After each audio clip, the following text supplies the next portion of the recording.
ছাত্রদলের কমিটি গঠন একটি ষড়যন্ত্রকারী মহল কোনোভাবে ভালোভাবে তারা নিচ্ছে না। তারা তাদের ষড়যন্ত্র অব্যাহত রেখেছে এবং তারা সোশ্যাল মিডিয়ায় সহ বিভিন্নভাবে ছাত্রদল ইমেজ ক্ষুণ্ণ করার জন্যে তারা সোশ্যাল মিডিয়ায় নিয়োজিত রয়েছে এবং তারা ইস্যু খুঁজে বের করছে। সামান্য কোনো ইস্যু পেলে এই ছাত্রদলের বৃহৎ পরিকল্পনা এবং আমাদের এই সাধারণ শিক্ষার্থীদের মতামত নিয়ে ছাত্রদলের পথ চলায় তারা বিঘ্ন ঘটানোর জন্যে গভীর ষড়যন্ত্রে লিপ্ত রয়েছে।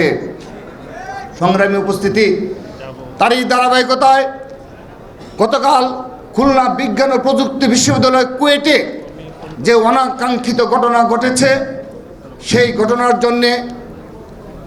পুরো ঘটনার জন্যে অবশ্যই ছাত্রদলের সভাপতি হিসেবে আমি ব্যথিত, মর্মাহত এবং দুঃখ প্রকাশ করছি। যে বা যারাই এখানে আঘাতপ্রাপ্ত হয়েছে, আহত হয়েছে, সকলের সুস্থতা কামনা করছি এবং আমাদের একটি অগ্রগামী টিম, আমাদের ছাত্রদল কেন্দ্রীয় সংসদের সিনিয়র সহসভাপতি, সিনিয়র যুগ্ম সাধারণ সম্পাদক সহ ছাত্রদল কেন্দ্রীয় সংসদের একটি টিম ইতিমধ্যে খুলনায় অবস্থান করছে এবং তাদের চিকিৎসার খোঁজখবর নেওয়ার জন্য সচেষ্ট রয়েছে। আমরা আবারও দুঃখ প্রকাশ করছি, কিন্তু আজকের এই অনুষ্ঠান থেকে স্পষ্টভাবে বলতে চাই, আজ সেই কুয়েটের যে শুরুর যে ঘটনা, কে এই ঘটনার সূচনা করেছিল তাকে চিহ্নিত করে অতি দ্রুততম সময়ে বিচারের আওতায় নিয়ে আসতে হবে। গতকাল মধ্যরাত থেকে একটি ভিডিওর মাধ্যমে স্পষ্ট হয়েছে কত বড় ষড়যন্ত্র হচ্ছে, কত বড় ষড়যন্ত্রের মাধ্যমে ছাত্রদলের সাংগঠনিক কার্যক্রমকে প্রশ্নবিদ্ধ করার জন্য একটি মহল লিপ্ত রয়েছে। আমরা বিগত সময়ে বারবার এই বাংলাদেশে গুপ্ত রাজনীতির অবসান চেয়েছি।